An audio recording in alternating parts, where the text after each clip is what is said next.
in the last episode, you interviewed a very special guest. A very, very special guest. I felt she was quite eloquent. You did? You felt she was quite eloquent? Yeah. I mean, she made us look like a pair of gibbering idiots.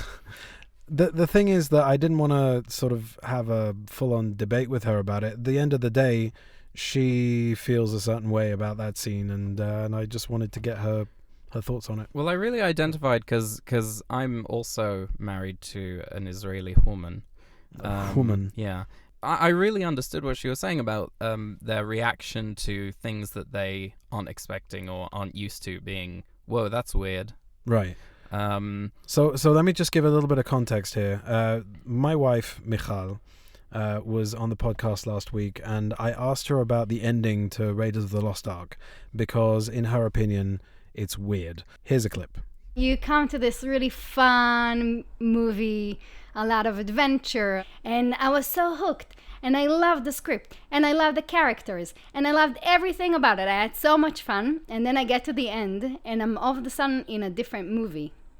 Okay. And then I got confused, because where am I? Right. So they're opening like a casket. They're opening the Ark of the Covenant. Yes, right? And then there is like this huge light coming out of it. Right. And whoever sees the light. And the ghosts. And the ghost. Oh, I forgot. Yeah. And then there's a ghost. Yeah. When you watch a movie, and the first like 10 minutes or the introduction, you have some sort of a contract with the director or the screenwriter about which genre you're in. And you can't break that contract so late in the movie. So there's something very interesting about her, the way that she sees it, that she's like saying it's a very jarring change. Yeah, I wonder how she'd take From Dusk Till Dawn. Like if she wasn't, if she was a horror fan, which she isn't, because she said to me tonight as well that like sometimes there are genres that are mixed up. Like you have like maybe a fantasy film that has elements of horror in it, and she doesn't like that at all because she doesn't like to have. She doesn't like horror. She doesn't like to be scared. She doesn't like jump scares. Like she always says to me, "Why didn't you warn me?" And I would say to her, "Well, I haven't actually ever seen this before, so why would I know?" Of course, it's your fault. Right? It's always my fault. She's like, "Oh God." She doesn't like. She always gets a little fright whenever a balloon bursts. So she has a phobia of balloons. She doesn't like it when they go. She doesn't like things with small holes in them either. Yeah, she's got a thing with clustered holes. Like if you Google the lotus flower, you'll see what I mean. And it kind of does look like a pockmarked face, to be honest. She has a problem with pockmarked faces. Well, if it looks like like bubbles in a pancake, as if somebody's being like fried. Yeah, it's like a prickly feeling. I wonder how the polyjuice potion scene from Chamber of Secrets would make her react. I think that you should show that to her and film it for me. Yeah, she's seen it before, but I'm wondering how she'd take it if I showed it to her out of context. Anyway, so I kind of disagreed with her just about how jarring it was.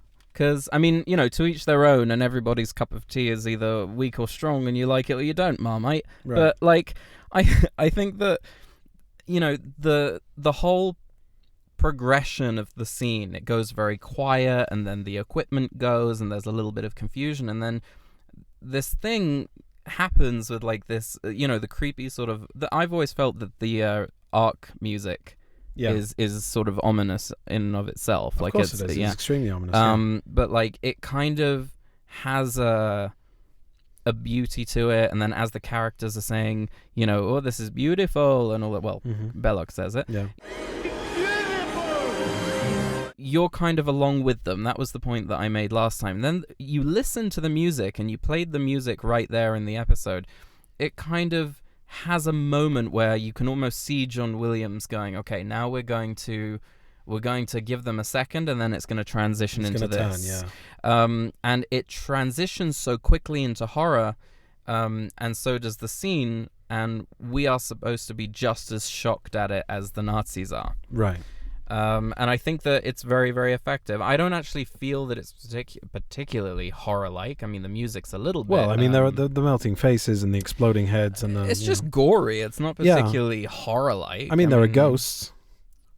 If you want to keep it. I mean, she's not here, right? You don't have to... No, but I'm saying, like, I'd said to her that there's a precedent for it. And it follows through in all the other Indiana Jones movies. And from what I hear, the movie we're about to see tonight, Dial of Destiny, also has a pretty out there ending that will either work for us or it won't.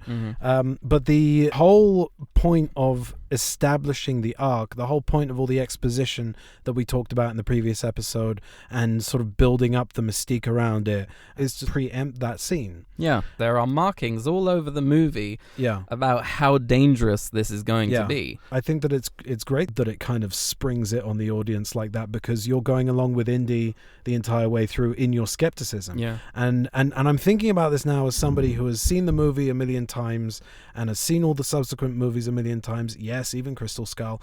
And it's a given for me. But putting myself in Michal's shoes, it's kind of, I mean, she saw it for the first time while we were together, and we've been together for 10 years. So yeah, recently. Yeah, so it's something that probably snuck up on her and was not, it didn't really have a precedent for I'm her. just interested, that the response is that's weird and not that's horrifying. Well, because as she I think said, that's it's an the correct Israeli response. thing. Like, I think even if she were to say, I don't like it because it's horrifying, right, that's completely a legit response, because that's what you're supposed to feel. Right. But I'm wondering if I think it's an Israeli thing. I'm sure that your wife says that as well. She does, about a lot of stuff. Right. And I'm wondering if maybe when you hand a script to Gal Gadot, maybe she'll be like, I don't know, this ending, it's a bit weird.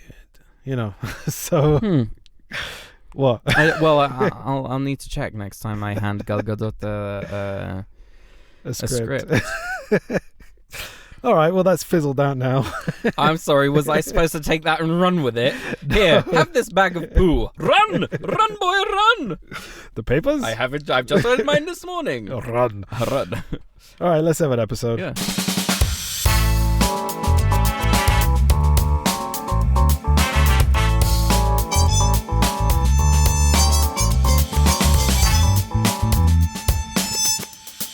What's our seat number?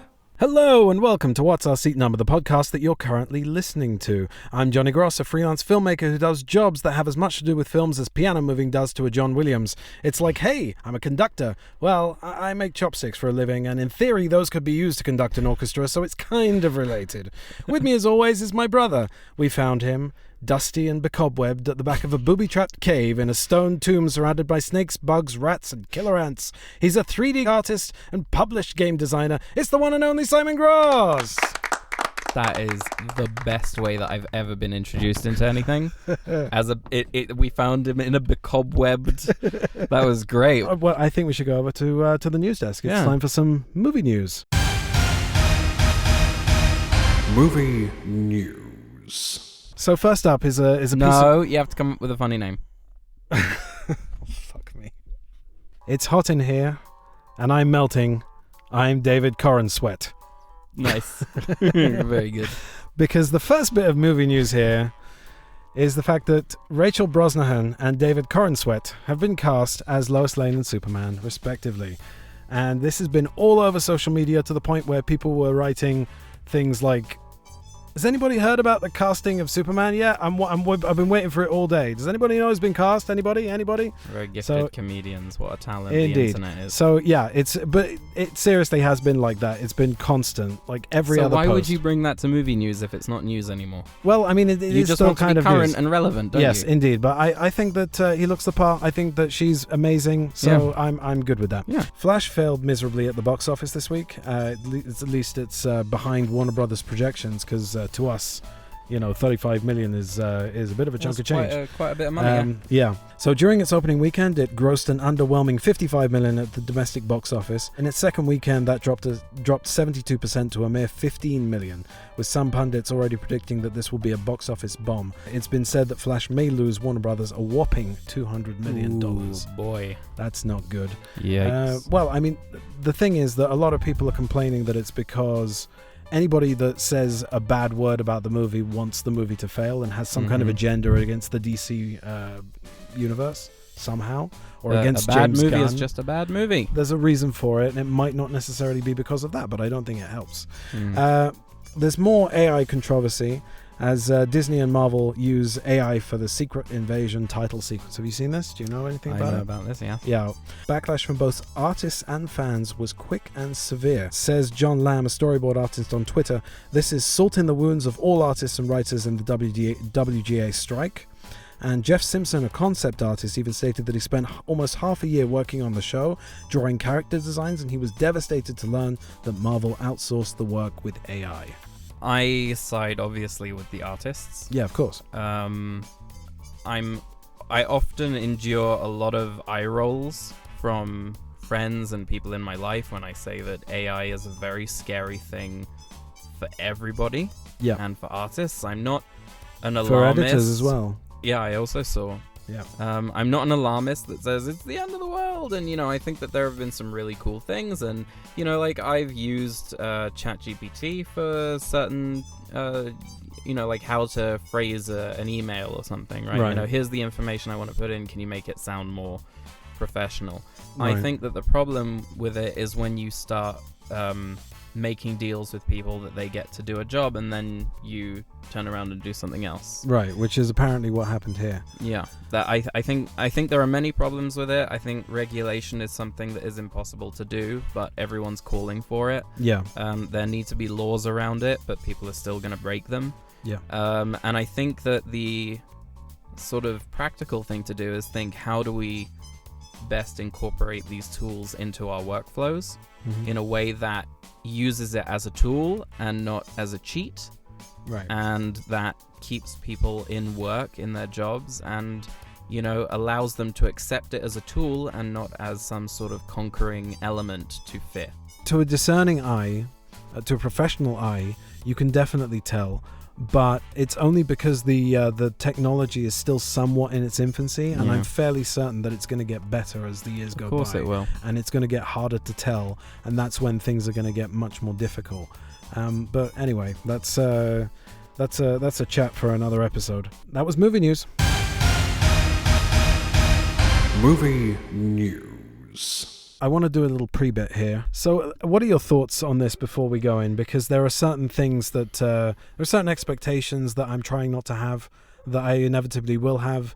I'm not sure that seeing Indiana Jones when he's old is something I ever really wanted to see. But there are certain things I'm worried about. The de-aging I'm concerned about, because, I didn't like it in The Irishman, and I didn't like that because you could tell that they were old men and how they sounded and how they moved. And so that's just not going to sell it. I'm kind of excited to see Indiana Jones in, that era again in the 40s. Fighting Nazis as he should. Yeah, fighting Nazis. That's going to be cool. You told me today that the ending is out there. Yeah, so a lot of people have been saying that if you're open and you just sort of let it take you, then you'll be fine. But some people might find the ending to be a little bit out there. I'll say this. I'm going in with an open mind. Yeah, I'm trying to go in with the open mind. As Tim Minchin said, if you open your mind too much, your brain might fall out. Right. Okay. Should we go watch the movie? Yeah, roll it. I'm retiring. Well, in that case, what are we drinking? Same for the goddaughter. Dad told me you found something on a train during the war.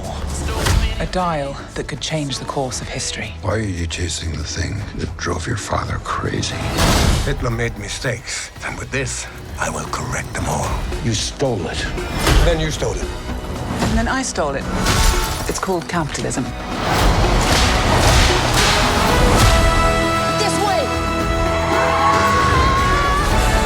Fasten your seatbelts. There might be some turbulence. You've taken your chances, made your mistakes, and now a final triumph. Indy! Give him hell, Indiana Jones! A few times in my life, I've seen things. I've been tortured with voodoo. Been shot 9 times, including once by your father. Sorry! But I've been looking for this all my life.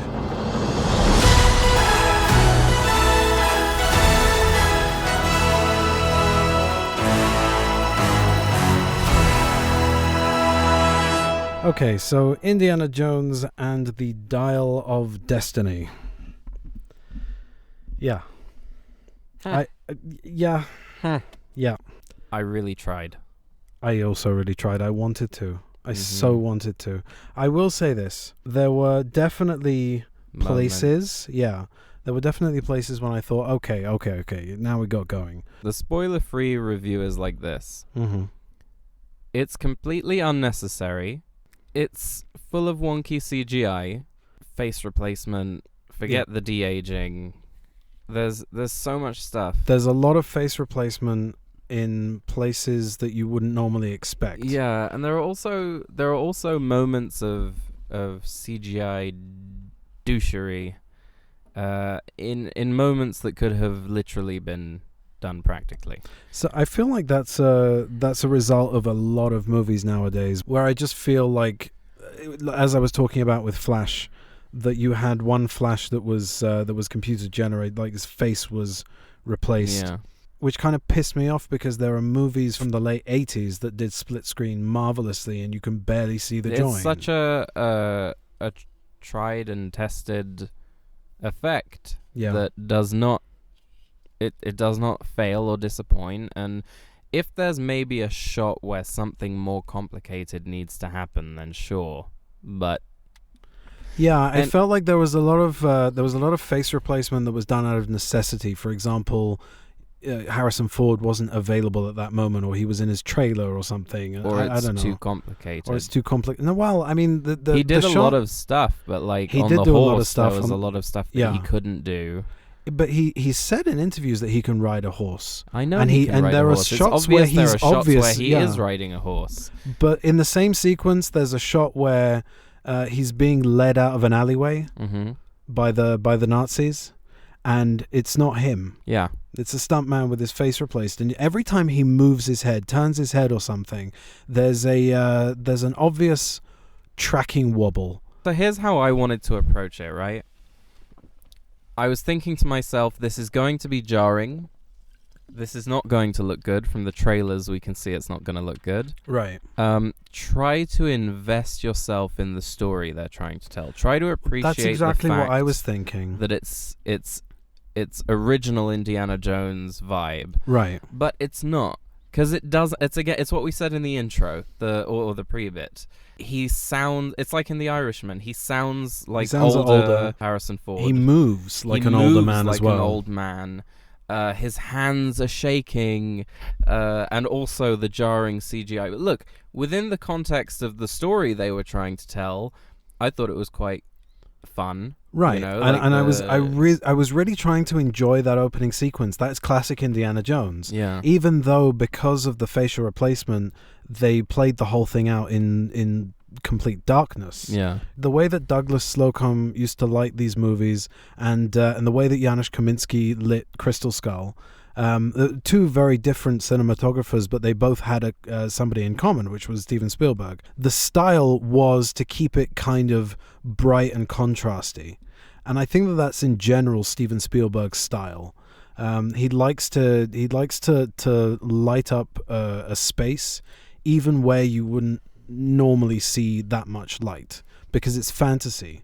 Practically everything. I remember in the Spielberg documentary, somebody said that everything is idealized because that's the way Steven sees the world. Definitely, when it comes to Indiana Jones, it's a fantasy, and it's based on these sort of rose-tinted memories of serials.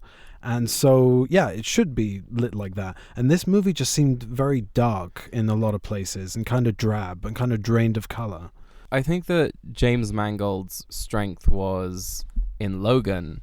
There was a slower, more sober sort of reflection. It was a very different kind of movie. He wasn't making an X-Men movie. And he wasn't making a Wolverine movie either. Exactly. He was making a movie about it was a character study. It's the same thing that Jason Reitman was doing with the first hour and 20-odd minutes of Ghostbusters Afterlife. Right, and I think delving into the characters. I think that's like a sweet spot, right? Yeah.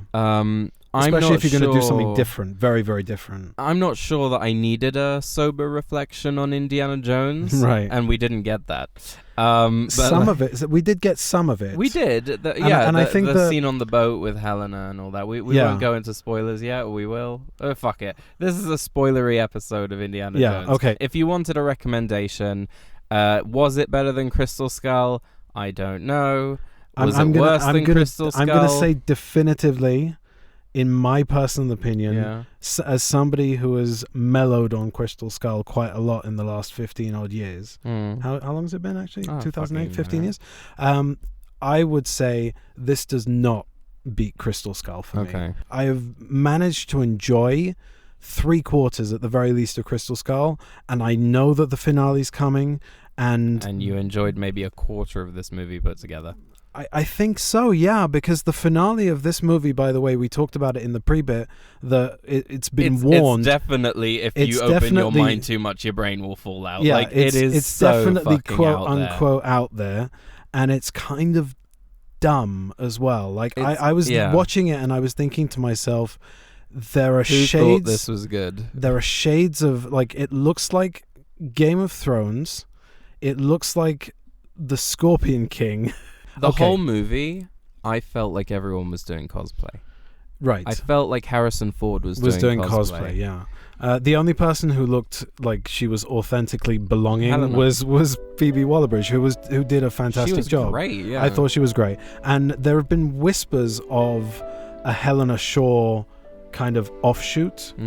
And people always say, and I always say it as well, is that don't repurpose our characters and gender swap them. Give us new ones. And hello, that's a new one. She's a new one. Yeah. So and she's a very compelling character. She's a compelling character. Very different shades of light and dark. And she's a very good actress as well. I think that she's funny. In general, she's not your typical leading lady. Yeah. She's got an edge to her, and she's got a look that's that sort of makes you feel like she's capable. Spoilers.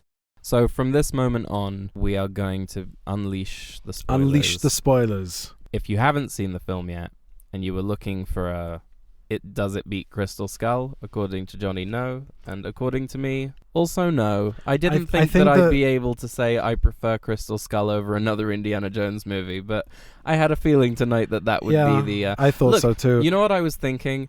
I was thinking that if they would have taken this MacGuffin and this premise and switched out Mads Mikkelsen and switched out Helena for Ray Winstone. Gotten rid of Ray Winstone and put Helena in there instead, then it might have been a better movie. Yeah. I was thinking like switch her out instead of Mutt.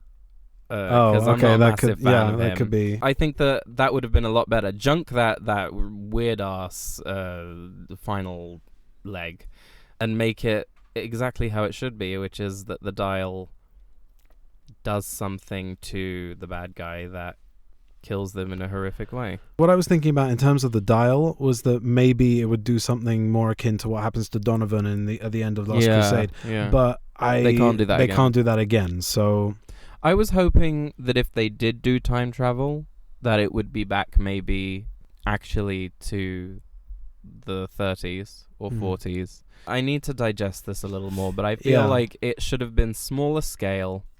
I thought that Voller's plan was actually a really good one. It would have been better if he had completely misunderstood what the dial does, and therefore, exactly the same way that all the others did. I think that the whole point is that the MacGuffin betrays the antagonist. Yeah. And in this case, it really didn't. It didn't really... No, it was his death was completely inconsequential to... But he was a really good baddie, and I think that Spielberg's squeamishness to tackle the Nazis in Crystal Skull was slightly to its detriment. Yeah, it did him a disservice. Yeah, because... and Mads Mikkelsen was around at the time. Yeah, he'd just done Casino Royale. That's what I'm saying. If they would have had him for that, if they would have had all of the elements plus a younger Harrison Ford, because by the way, in Crystal Skull, he looks great in Crystal Skull. But that's only when you compare him to how he looks in Dial of Destiny, because back when Crystal Skull came out, we were comparing him to how he looked in The Last Crusade. Yeah, but I think that there's an issue in general with Harrison Ford's. There's an issue in general with Harrison Ford's performance in this movie.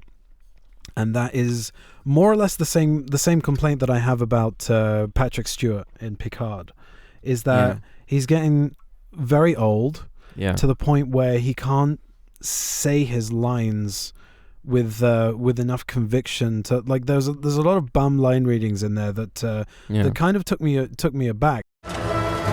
You think he'd be proud of this? Your father, his only daughter, selling her soul for bail money. Sounds quite cool when you put it like that. And it's not all bail money. Some of it's gambling debts and some... Teddy. Elena! No!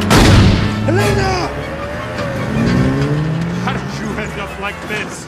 What do you mean? Resourceful, daring, beautiful, self-sufficient. I just watched Shrinking, and he was excellent in Shrinking. It's completely pitch perfect. It's almost as if he's doing Dial of Destiny to close off a chapter, I guess. It's an impression of himself. It's I think that it works. His swagger works when he's of an age where he can swagger. Right. And in Shrinking, he is playing a therapist who is old and who has what is it? He has Parkinson's. Yeah. It's something that he can play. Yeah. And I don't think, because I was reading some stuff about, people saying they didn't like seeing Harrison Ford in this movie and whatever, or they weren't looking forward to it from the trailers. People were going, "Oh, you're ageist," and it's like, it's not ageist. I was thinking about this when the movie started, when we moved from the prologue into 1969. Yeah. And I was thinking that when you watch a movie that stars one of your action heroes, and you see them age, it doesn't matter that they've aged if they're going to be playing their age. Yeah. But if you're watching an Indiana Jones movie or a James Bond movie or a Die Hard movie, you're expecting that character to do the things that character has always done.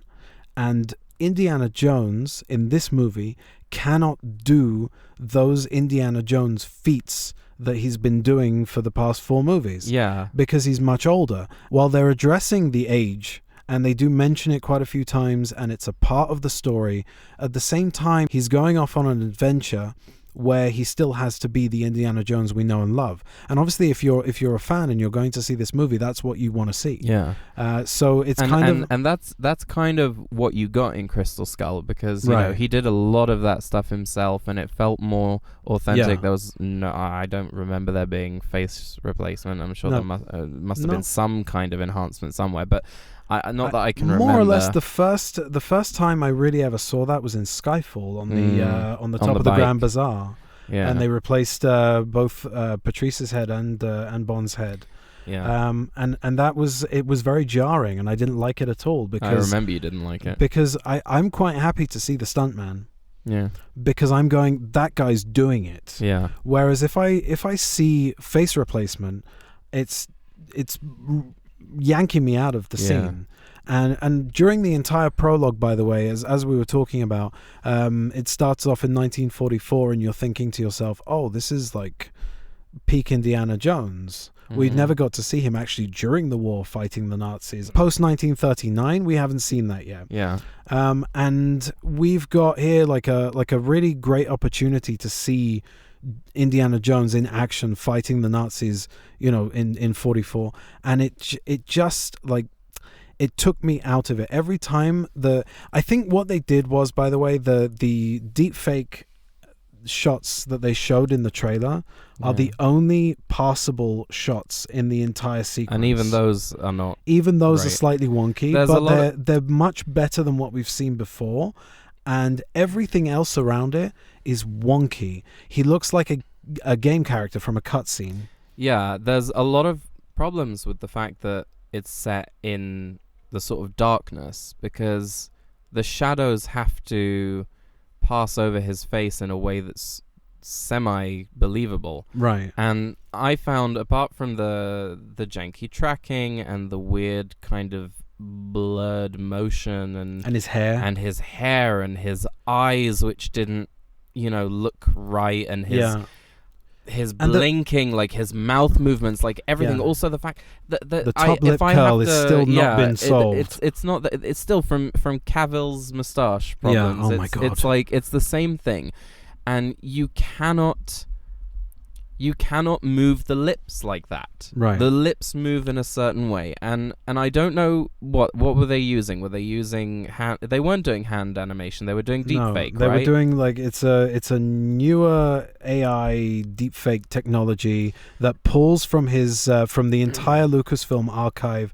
of all of his roles, from American Graffiti to all the Indiana Jones movies to all the Star Wars movies that he did, and they were able to take all of that information and paste it onto his face. Which is very, very impressive. It's very impressive. However, in just the fact that that's a technological thing that exists. Right. However, if you want to do something like that, you can't just leave it to AI. You need to give it to artists who are able to look at it and say, well, then it wasn't done very well. Right. No. So my issue with it is not necessarily the fact that they did it. It's the way that they went about it. We know that there's a lot of unrest in the CGI community, in the animation community, that they are overworked and underpaid, as we've talked about in a previous episode, and the fact that they are overstretched. There's not enough animators to a project, and they closed effects houses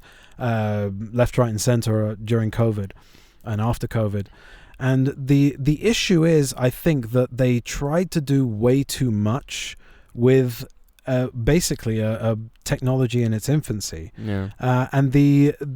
And obviously they had a lot of confidence in it because they kept cutting to him, and they kept cutting to close-ups of him, and full facial close-ups in bright light in the train. What I'm curious about is, why didn't they go the route of what they did with Luke Skywalker in the Book of Boba Fett, right? Because while that's not perfect, it looks really freaking good. Right. And they have a younger actor. They are replacing his face. I think that they did some voice modification to make it sound like Mark Hamill, and it does a really, really good job. And it's like, why are they using Harrison Ford as the body double? It just doesn't make sense. If you're trying to sell the idea that we're looking at young Indiana Jones, the practical elements that are in the shot need to support that. While the concept was great, the story was fine, and it was fun. John Williams' music is as usual very, very, very exciting and pumping, etc. I thought that they should have gone the Last Crusade route, and they should have cast a young Indiana Jones in his teens, and have the Dial of Archimedes be something that he discovered when he was on one of his adventures, like during the young Indiana Jones Chronicles. And that would have solved that problem. Because then you would have done would have done something that, I mean, look, obviously they didn't have, in the 80s they had River Phoenix. And he was just fucking fantastic. When on my last rewatch of Last Crusade that I did for the episode we haven't recorded yet, I watched that sequence and I thought to myself that he was really studying Harrison Ford. He's got that kind of smirk, the lip curl. He's got the run, that sort of bow-legged run that he does. He's kind of got the voice, the sneer, all of that stuff. And he was really, really, really good. And if they could have found a teenager who would have been able to do that, repurpose that story a little bit so that they wouldn't have had to use deepfake for the first 25 minutes of the movie. And it was a long sequence, and the whole time I'm going, I thought, make it 5-10 minutes, and I was wincing. Better, I was wincing. It hurt me to see it because, and I know that people have been saying a lot that everybody's dumping on the Flash for the CGI, and what a ridiculous notion, and CGI doesn't make a good movie or a bad movie. But I'm sorry, but they're trying to convince you that what is happening on the screen is real, and every time something takes me out of it, something that bad, the fact that the main character looks like a oopy gloopy wobbly, oopy gloopy wobbly, what is this, Willy Wonka? Yes. Oopy gloopy wobbly woo. What is the matter with you? I'm really tired. Right, what you just said is like really hitting the nail on the head. The argument about CGI, right? I also don't think that good CGI makes a good movie. However, it does play a really big part. If you're going to lean so heavily on that technology, if you're going to say to me, this is real, to be used as a tool, yeah, right, to do what we can't do in real life. When you and admittedly, you can't make Harrison Ford younger, as is proven with the rest of the movie, right, after the prologue, right. But you know, it's not a ridiculous notion to say that a movie like The Flash or this one that has so many CGI shots and barely one of them holds up. Right. It doesn't make sense to me. And I see a lot of stuff online about Kathleen Kennedy and how she doesn't know what she's doing, and you know, like a lot of stuff like that. I don't know that it's anything to do with that. I don't think that it's got anything to do with that. I just think that it's got to do with the fact that they are just getting lazier. They're either using studios that have less experience and therefore are cheaper, or they are less. They care less about the final output and the quality of it because it's a cash grab. Okay, that's my opinion. So my opinion is that they're trying to do too much and they're refusing to scale back the amount of shots. That could be it too. Yeah, it's a kind of creative thinking that in Hollywood could probably happen at either at the pre-planning stage, at the pre-production, during storyboarding. If they were doing tests and the tests weren't looking that great, then maybe you didn't have to go all in with the deepfake. And once you get to that point where it's not working so great, so maybe cut away from Jones a couple of times. You know what I mean? They were so confident in it. And Harrison Ford himself was on the interview circuit just talking that stuff up so much. Basically, it ruined the essence of the sequence for me. And also, Mads Mikkelsen was de-aged. Yeah. And he looked too buttery smooth as well. Yeah, it really wasn't necessary, I don't think. Yeah. I think that the solution might have been just to age him a little bit more with makeup, in 1969, exactly. He doesn't look that old to begin with. He really doesn't. They could have dyed his hair black and left it at that, and then in 69, given some prosthetics. But moving on from there, you have this whole sort of look into it sort of cuts to 1969, and he's older. Yeah. And he's not wearing a shirt. And he's sort of. That was what that journalist in Cannes was talking about, where she said, "You look really great with your shirt off. You look so hot," or something like that. And he said, "God has blessed me with this body." I think you're still very hot. And we were stunned to see you take your shirt off in the second scene. I mean, it's just... And you've still got it. I mean, how do you keep fit? I've been blessed with this body.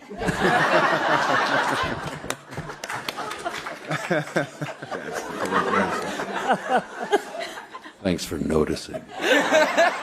There's a whole lingering shot of him with his shirt off. No, I was more pointing out the fact that he's living in squalor. No one's interested in his lessons. There's a few visual cues that Marion's left him. Namely the document that says that they're separated. Yes, yep, absolutely. And that was something that really annoyed me, because it's paid off at the end of the movie. I know we're not jumping around and stuff, but let's just talk about that for a second.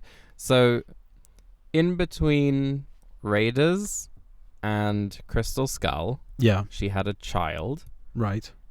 And left him, or he left her, or whatever it was, and then they got back together and they got married. Credits roll, everybody's happy, and then this movie starts up and they're not together anymore. Yeah, and then at the end of the movie, they're back together and everybody's happy. And it's just why do we keep on going round and round the mulberry bush? While I think that the four characters riding off into the sunset at the end of Last Crusade, while that is a fitting end to the trilogy, I'm all right with the fact that Crystal Skull ends with them getting married. Yeah. Because that can close off the character and say, well, there you go. He's rode off into the sunset. And these movies don't have to be about, how miserable the character is. And I don't need to see the older geriatric version of him. I don't need to see his hands shaking. I don't need to see him becoming irrelevant. What I need to see is a call to adventure, his excitement about it, because it's something that he knows about, maybe something that he's a little iffy on the belief system, don't know if I believe in all that sort of thing, and then off to an adventure. It's not something that he can do at this age. In general, it gives off of a vibe that's very sort of un-Indiana Jonesy. I think that James Mangold is a really good director. I don't think he was suited for this. If you were to ask me who should be a Spielberg proxy, as it were, I would have probably said somebody like J.J. Abrams, who's got that sort of sense of... And by the way, I'm a sequels apologist, so, I haven't got a problem with the sequels. And I thought that Rise of Skywalker was fun. But anyway, I think that J.J. Abrams has got that kind of style that he can just sort of tap into. I think that in general, if anybody else was going to direct an Indiana Jones movie, it would come with a massive stigma. And I nobody think was going to be happy with it. I think leave it the fuck alone. Yeah. And do more National Treasures or Uncharted's or whatever, because Indiana Jones is a thing of its time. That's what we've said. Yeah. And the only reason to remake it, recast it, keep going with it, offshoot characters from it, the only reason to do that is money. There's no more stories to be told. Course. And this story did not need to be told. Yeah, that feeling of it not being an Indiana Jones movie comes from the fact also that Spielberg didn't direct it. Yeah. Because Spielberg has a very, very specific style that he's also not doing anymore. Like, it's not really the visual style that, it's not, that, yeah, it's that not he's been doing anymore. of late. And John Williams, he'll make an amazing score. Yeah. And that's not going to carry the movie, just like CGI is not going to carry the movie. Right. John Williams, he's a genius. He's a fantastic composer. And you can think about like how Steven Spielberg's movies would play without John Williams' scores behind them. But it's a marriage of the two. And if you have one element without the other, then something falls apart. And this movie, I downloaded the score on Spotify yesterday. And I listened to the score and I thought it sounded amazing. Yeah. But within this movie, it didn't register as much, mainly because what was going on screen wasn't gelling with the score as much. Exactly. He was doing a callback to a franchise, that he'd already scored, and he had that language already, and that language is also something that fits with a certain visual language. And so when if you don't have all of the the spices and the right foods, the stew, it comes out all gamey and weird and not tasting right. I think that the movie only really got going when they go to Tangiers. Agreed. Everything that came before Tangiers and after the prologue was very kind of drab and dull and wasn't particularly interesting. And we talked last week about the exposition in Raiders and how effective it is. Yeah. And there was a lot of exposition about Archimedes' dial in this movie that just sort of fell very flat for me. It didn't excite me. It didn't make me go, ooh, what's this? It didn't make me sit on the edge of my seat and listen closer. It didn't do any of that stuff for me. And it just that entire sequence could have been so much better, and it could have been shortened. It's because either the artifact's mystique precedes it, like the Lost Ark of the Covenant makes a lot of that what that is. The Holy Grail the same way, but with the Jankara stones, with the stones, you get to see sort of the devastation of the village first, right? And you see what it does, right?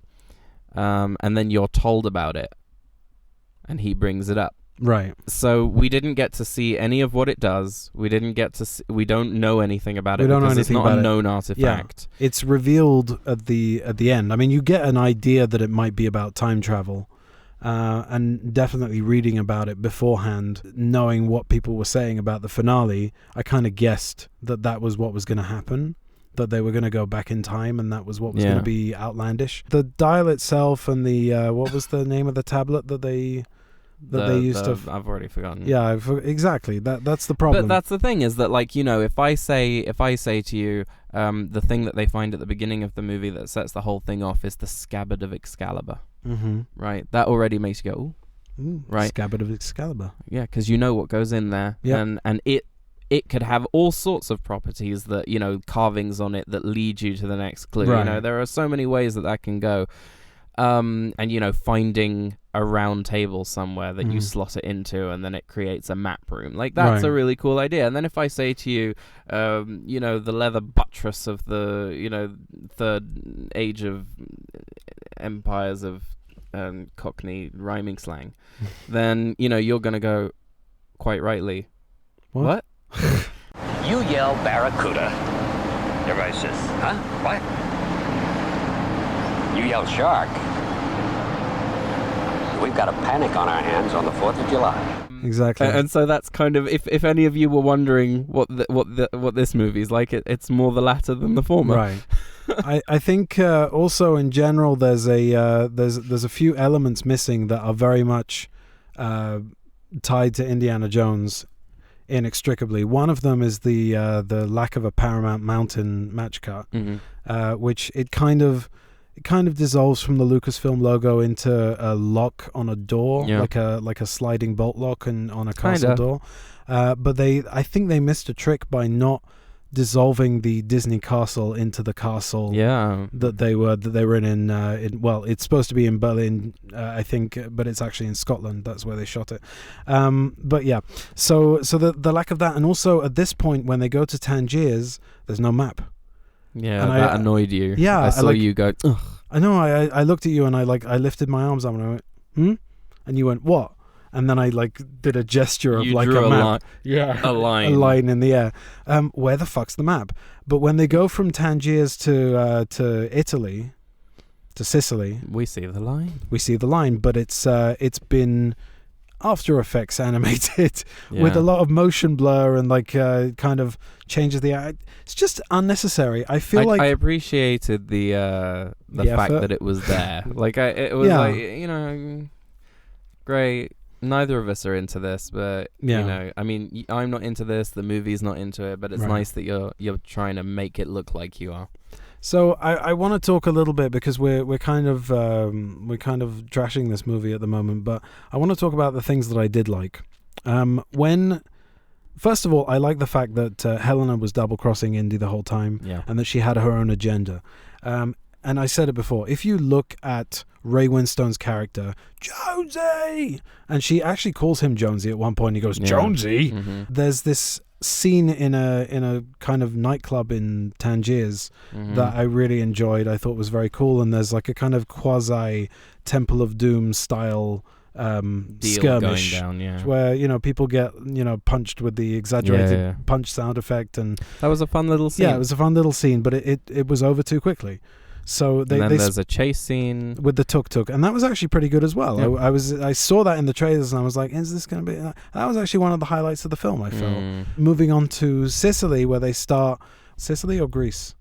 They go to Greece first for a dive. For a dive, because they have to go and find the tablet that contains the. We can't remember its name. Yeah, that contains the directions to the other half of the Dial of Destiny, and on that trip they meet Antonio Banderas, who plays a frogman, who is in the movie for very little time and doesn't really register as a character, but he's there to sort of get them from one point to the next. That was another thing I felt, was that the Nazis were killing people left, right, and center in this movie. Yeah, they were aggressive to the point where it was excessive. It was like, well, they're probably just going to kill that person now, and now that person, he's probably going to die. Yeah, there was no tooth.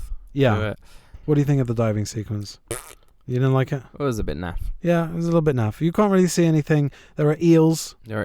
Instead of snakes. Maybe she's gonna leave him. She doesn't leave him. Yeah. They find the dial. Not the dial. They find the tablet with the directions to the dial. The eels were supposed to stand in for snakes.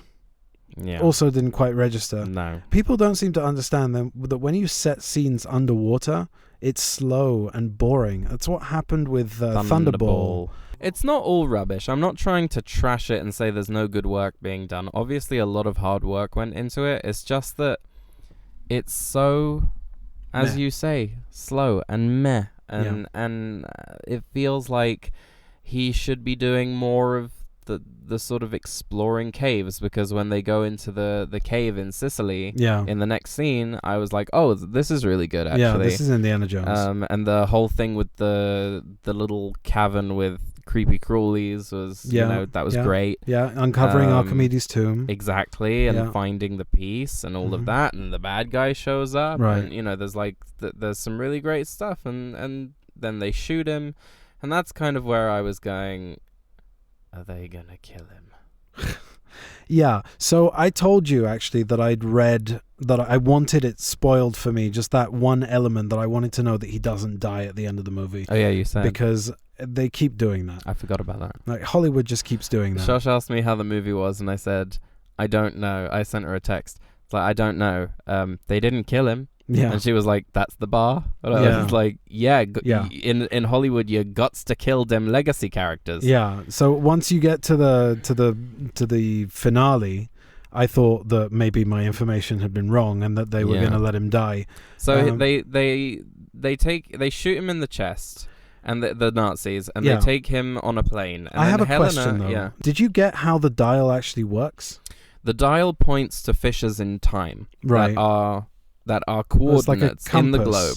Yeah, it's the like dial a compass. itself is not sending them back in time. No, it points to pockets of energy where they can pass through, and it's like a gate through time. It's kind of precarious, to be honest. Well, yes, it's a woolly. It should have been a time travel device. Yeah, that's what I thought it was going to be. That spherical bit is the flux capacitor, and off you go. Yeah. So this is where the movie truly goes off the rails. Truly nukes the fridge in the worst sense of the phrase. I think there's going to be a new term for it. I don't know. Goes through time, jumps the fissure, jumps the fissure, and gets attacked by Romans. Oh my god! So they offshoot. Oh my god! It's the Indiana Jones version of Indiana. Yeah. Indiana! They offshoot by a few centuries. Yeah. Because Voller, he didn't take into account daylight savings, something like that. Yeah. Voller, who is played by Mads Mikkelsen, wants to go back to 1939, and he wants to kill Hitler. Because he says at the beginning of the movie, the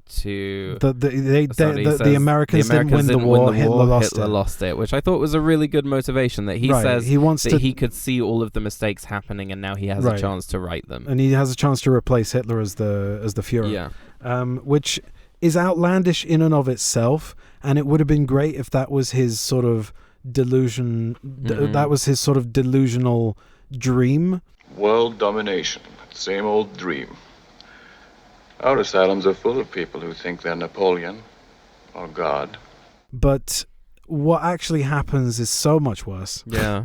That they go through the fissure in time. Oh wait, Helena stows away on the plane.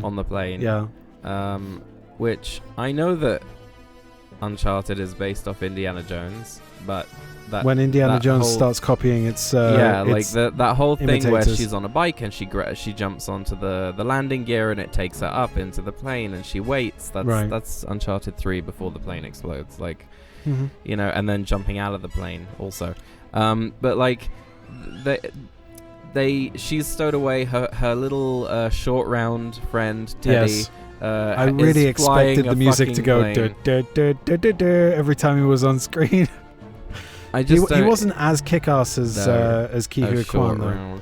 Yeah. No, but she says to him, "Do you know?" It's such a pointless exchange. She says, "Do you know how to fly one of those?" And he says, "Whatever type of plane it is." Yeah. And then he says, "No."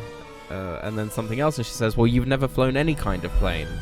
And he's like, "I'll get it working." And it's like, well, if he's never flown any kind of plane and you know that, why are you asking him if he can get that thing up in the air? You know he can't. Yeah, it didn't and then really he does. Didn't make much sense. None of it made sense. So he follows them through the fissure. In another plane. In another plane. And they've ended up in, what is it? It's in the time of Archimedes. In the time of Archimedes, where they actually fucking meet Archimedes.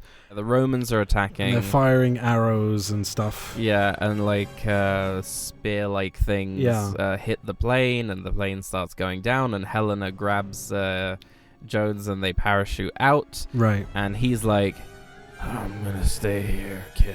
Yeah. Also, we should mention that Voller crashes in the plane. Yeah, the plane crashes, and then you see his mangled corpse afterwards. Yeah, that's about it. Which is, I've always hated Spalco's death in Crystal Skull, but it's better than that. Yeah. Come on. I mean, he's an evil Nazi. I was really give him a proper hoping that death. we were gonna see him reverse back to. I was worried that they were. Yes, that's what I was like worried we were going to see. That there was going to be some janky, uncanny valley fucking baby like there was at the beginning of Flash, and yeah, okay, so maybe they shouldn't have done that. Exactly. And it just, I'm glad they didn't do that, but I'm also not very happy with what they did do.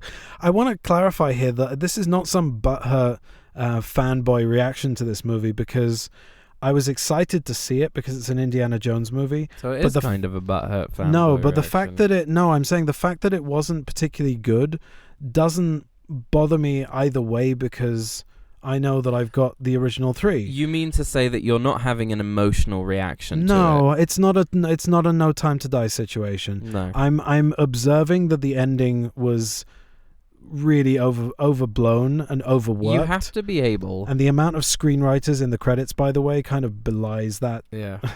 You have to be able to critique a film, and give your opinion about it without other people saying, "Oh, you're just a fanboy." Like it's like when I don't like, a game. Yeah. And people say, "Oh, that's just because you're a Sony fanboy," and it's like it's not. This was not my cup of tea. Yeah. And you can enjoy that, and that's fine. And other people might watch this movie without the same kind of blinders on that we have, because we love the original trilogy and we know how Indiana Jones is supposed to feel. And other people they were fine with the ending of No Time to Die. They were like, "Oh, this is breaking new ground, and this is an amazing different thing." But the issue is that was a continuity that spanned 5 films that were all within those 2 decades. Yeah. So it's not like well, Crystal Skull came almost 20 years after Last Crusade. So there's a big break there. And now Dial of Destiny is coming 15 or so years after Crystal Skull.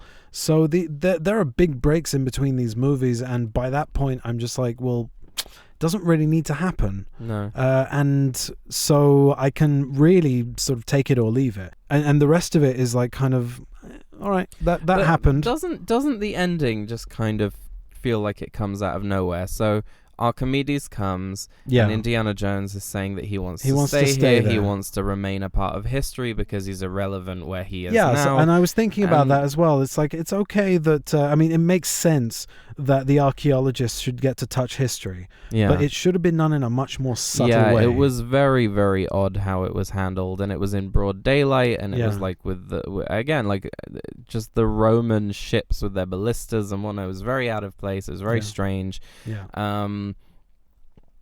The episode of Black Books with the wine. Yes. At the beginning, it starts with you see. Is that the one where he freezes a bottle of wine and then they smash it? No. And then they lick it like a lollipop? No. I'm talking about the one where they have to look after their sort of house sitting, and they're completely drunk when they come into house sit, and the guy says, "You can touch any of these wines over here, but not these expensive wines." Right. And Manny gets it the other way around. Mm-hmm.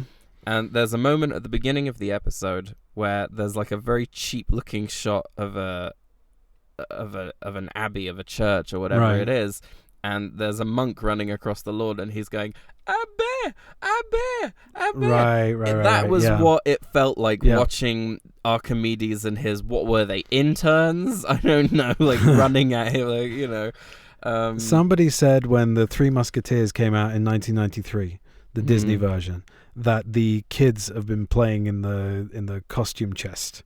Right, that was the review, and I remember it very vividly because I was so excited when that movie came out. I was 10 years old, and I read that review, and I thought, what?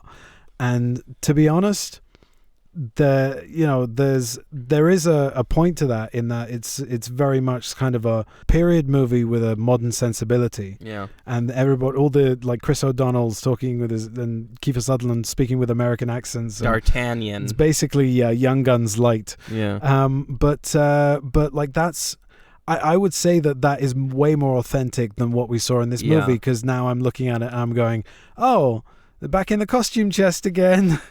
It was very off-putting. It was very weird, and then Helena just like turns around and punches him. Yeah, and it cuts to black, and then suddenly they're back in 1969. You don't see any struggle of getting back to the past or getting getting back to the future. But like, nothing is earned.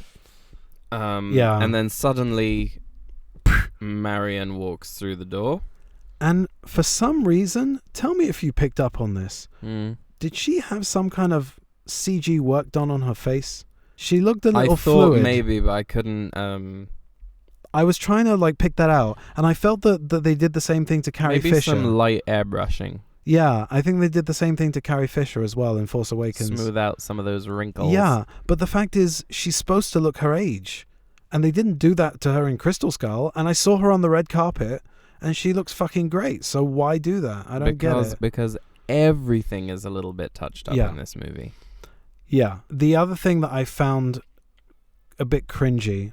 First of all, I just want to point out there's a scene on the boat between Helena and Indy in the middle of the movie when they're just before the dive, where he tells her what happened to Mutt. Oh yeah. And that affected me. I thought that was good. That was he played that delivered very well. It fantastically well. And the story is that she says to him, "If you could go back in time, where would you go? What would you do?" And he says, "I'd go back to before my son enlisted, and I'd tell him not to go, and I'd prevent him from dying, and I'd prevent my wife from having so much pain that she couldn't reconcile, and then she divorced me, and blah blah blah." And that you get that whole backstory in that one exchange that I thought was really really nicely done. And then you fast forward to 1969 at the end of the movie, where Helena has kind of parent trapped them, kind of arranged for them to she must have explained the situation and told her that he's coming out of his funk or whatever, and he needs her and whatever, and then they reconcile, and that's it. So, that was easy, but like it felt very rushed. It felt very rushed, and it felt forced, because the way that they reconcile is a replay of the scene from Raiders where he says, "Where doesn't it hurt?" It's just completely unnecessary. It's very contrived. We've had their happy ending. We've had their happy ending in the last one. It's very contrived, and he kisses her in all the places. It doesn't hurt here. It doesn't hurt here. All that stuff. Here. And I didn't like that. I didn't like that at all. I didn't like it either. I didn't like the ending. I didn't like the thing on the hat, and then he pulls it in through the window. I also didn't like. And then it's almost, you hear John Williams doing he does like a rearrangement. Not really a rearrangement. It's just a little bit slower than it has been in the past of the Raiders March. And I'm looking at that, and they've done the credits in the font of the. It's slower because of the geriatric parade. No, it's just like the pace is a tiny little bit slower. I mean, unless you're like listening to it all the time, you wouldn't notice.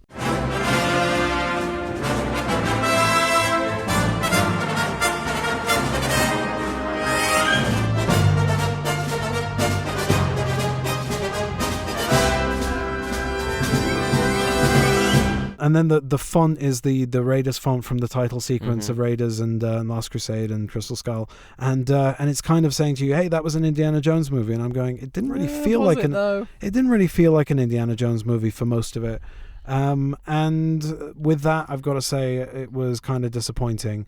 I'm not going to cry myself to sleep over it, but because this was kind of we knew. We didn't want to go in with high expectations, but at the same time, the build up to it, and we really wanted it to be good. Yeah, we wanted it to be a good film, whether or not it was a good like Indiana Jones. Yeah, film or not. it was another story, but I felt like it was very much tied to the past. He even says that he drank the blood of Kali, and he was tortured by voodoo, and blah blah blah. Like there's like callbacks to the past that are unnecessary, because he's already said, "I've seen things that I can't explain." Right. Like that is the only callback you need. Right. There's a point at which, if you are a filmmaker like James Mangold, you need to look at a script like that and say, is this going to work? Is this necessary? Do I really need to do this?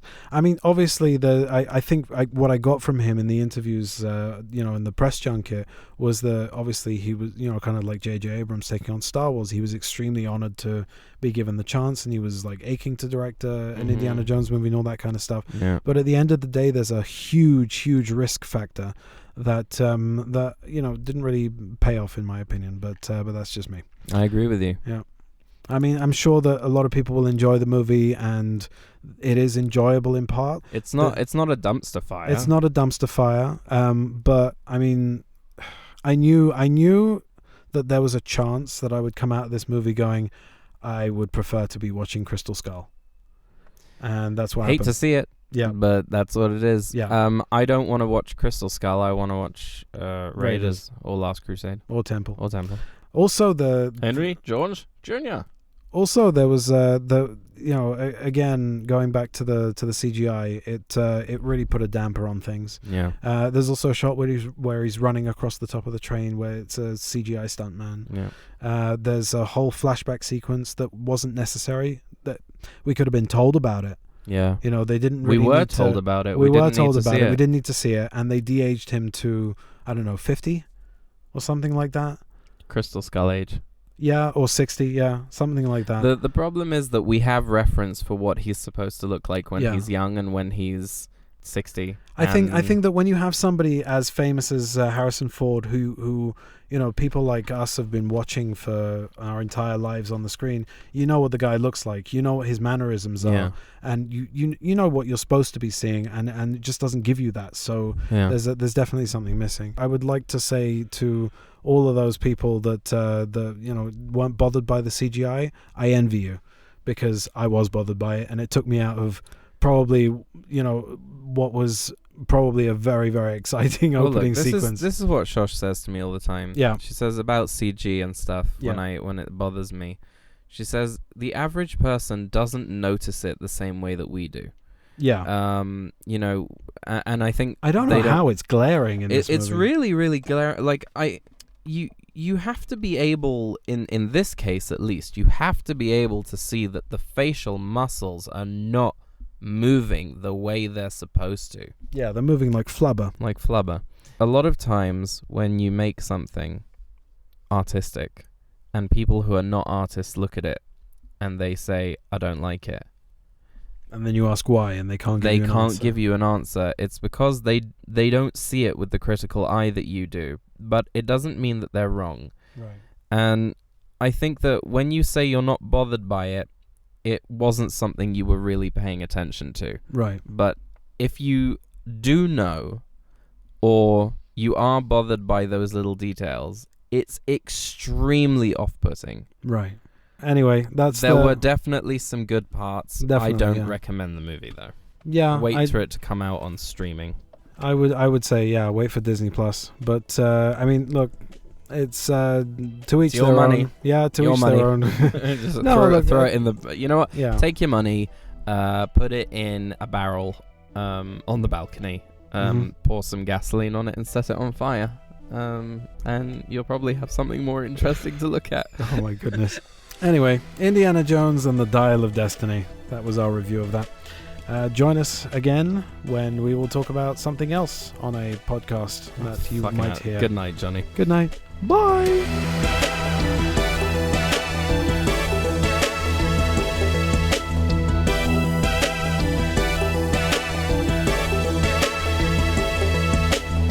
What's our seat number? I've been blessed with this body.